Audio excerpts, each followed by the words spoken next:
In a quiet suburban neighborhood, where manicured lawns and HOA rules reigned supreme, one woman's audacious habit of parking in her neighbor's driveway sparked a battle of wills that ended with her car towed not once, but twice, leaving the community buzzing with shock and whispers of justice.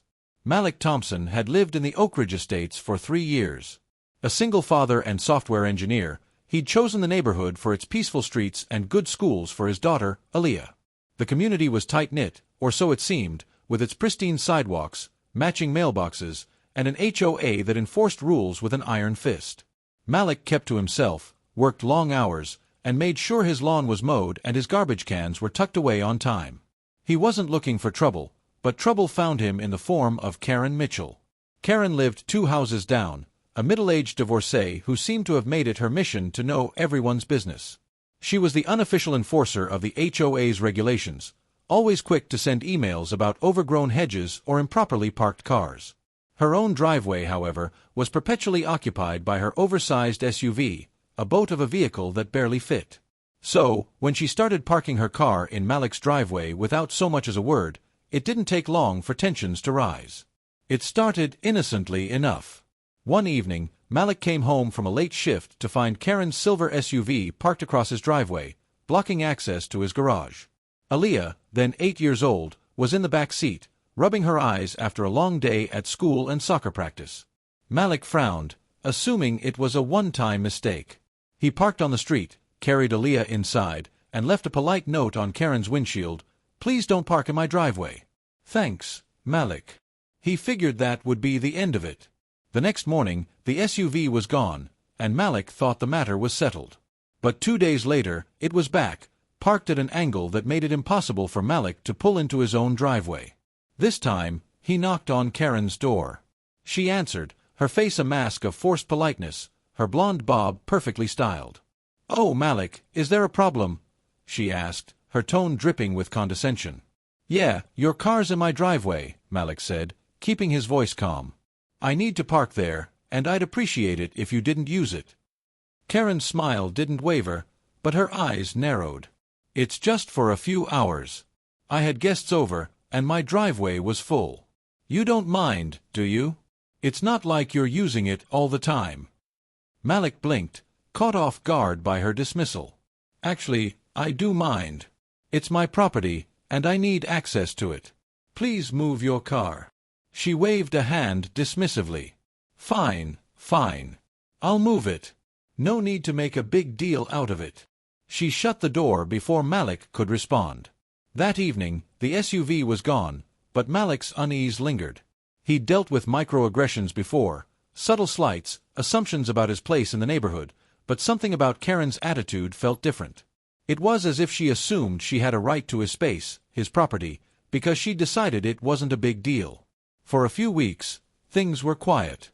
Malik went about his routine, taking Aaliyah to school, working on his coding projects, and keeping his head down. But then it happened again. This time, Karen's SUV was parked in his driveway on a Saturday afternoon while Malik was out running errands. When he returned, he saw her car, and his patience began to fray. He called Karen's phone. Her number was listed in the HOA directory, but she didn't answer. He left a voicemail, polite but firm. "Karen, your car's in my driveway again. Please move it as soon as possible." Hours passed, and the SUV didn't budge. Malik had to park on the street again, and Aaliyah, sensing his frustration, asked, "Why does that lady keep parking in our spot, Daddy?" "I don't know, sweetheart," Malik said, ruffling her hair. "Some people just don't think about others."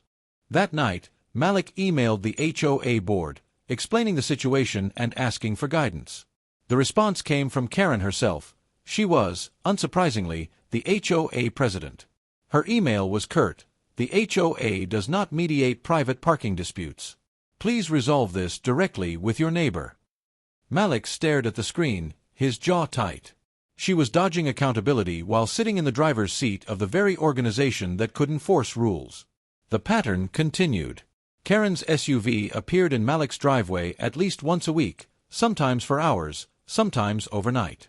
Each time, Malik left notes, called, or knocked on her door. Karen's excuses varied: "I had family over," or "It's just temporary," or once, "I didn't think you'd mind since you're gone so much." Malik's frustration grew, but he didn't want to escalate things. He knew how quickly situations could spiral, especially for a black man in a predominantly white neighborhood. He'd seen the looks from some neighbors when he moved in, heard the whispers about property values. He wasn't about to give anyone a reason to paint him as the problem. But Karen's entitlement pushed him to his limit. One evening, after finding her SUV blocking his driveway yet again, Malik decided to take action. He called a local towing company, explained the situation, and confirmed that the car was on his private property. The tow truck arrived within an hour, and Karen's SUV was hooked up and hauled away. Malik watched from his living room window, a mix of satisfaction and apprehension settling in his chest. The next morning, Karen was at his door, her face red with fury. "You had my car towed," she shouted, loud enough for neighbors to peek out their windows. "Do you have any idea how much that cost me? The impound fee was $200. Malik stayed calm, leaning against his doorframe. "Karen, I've asked you multiple times not to park in my driveway. It's my property. You left me no choice." "This is a community," she snapped. "We're supposed to help each other, not act like petty jerks. You could have just talked to me." "I did talk to you," Malik said evenly. "I left notes. I called. You ignored me.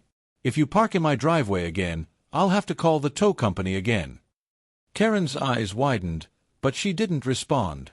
She stormed off, muttering under her breath. For a moment, Malik thought he'd won.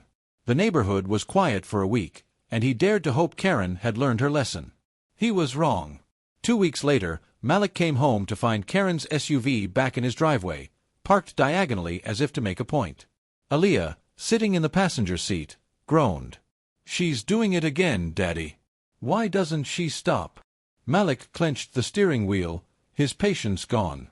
"She's about to find out," he said quietly. He parked on the street, took Aaliyah inside, and called the towing company again. This time, he took a picture of the SUV in his driveway before the tow truck arrived, just in case Karen tried to spin the story. The tow truck driver, a burly man named Joe, shook his head as he hooked up the vehicle. "Some people never learn," he said with a chuckle. When Karen's SUV was towed for the second time, the fallout was immediate. She didn't come to Malik's door this time. Instead, she sent a scathing email to the entire HOA, accusing Malik of being hostile and unneighborly. She claimed he'd targeted her out of spite and demanded that the HOA fine him for abusing community resources. Malik received a copy of the email, along with a notice from the HOA board requesting his response. Malik was livid but not surprised. He'd seen this playbook before: deflect, accuse, make yourself the victim. He drafted a measured response, attaching the photo of Karen's SUV in his driveway and a timeline of every instance he'd asked her to stop. He also included screenshots of his unanswered voicemails and texts. "I've tried resolving this privately," he wrote. "Ms. Mitchell has repeatedly parked on my property without permission, leaving me no choice but to involve a towing company. I'd appreciate the HOA support in ensuring my property rights are respected." The HOA board, to their credit, didn't take Karen's side. At the next meeting, which Malik attended, the board president, a quiet man named Mr. Patel, read both Karen's complaint and Malik's response aloud. The room was tense, with neighbors exchanging glances. Karen sat in the front row, arms crossed, her face a mask of indignation. "Ms. Mitchell," Mr. Patel said, "the HOA cannot enforce rules on private property. Mr. Thompson's driveway is his, and he has the right to remove unauthorized vehicles.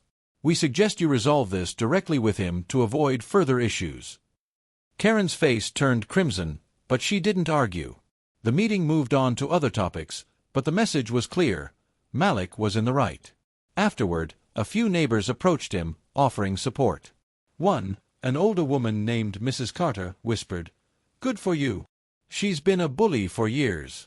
Karen didn't park in Malik's driveway again, but the tension lingered. She'd glare at him when they passed on the street, and Aaliyah mentioned that Karen's son, a boy in her class, had started giving her the cold shoulder. Malik worried about retaliation but stood firm. He'd fought for his space, his home, and his daughter's peace of mind. He wasn't about to back down. Word of the towing incident spread through the neighborhood, and soon, Karen's tows became a quiet legend. Neighbors who'd once feared her HOA emails started pushing back, calling out her overreach at meetings. Malik, meanwhile, kept his focus on Aaliyah and his work, refusing to let the drama define him. He'd won this round, not with anger or vengeance, but with persistence and principle. And so, life in Oak Ridge Estates went on. The lawns stayed manicured, the mailboxes matched, and Karen's SUV stayed firmly in her own driveway. Malik, for his part, felt a quiet pride. He'd stood up to an entitled neighbor, protected his home, and shown Aaliyah that sometimes, doing the right thing meant standing your ground, no matter who tried to park in your way.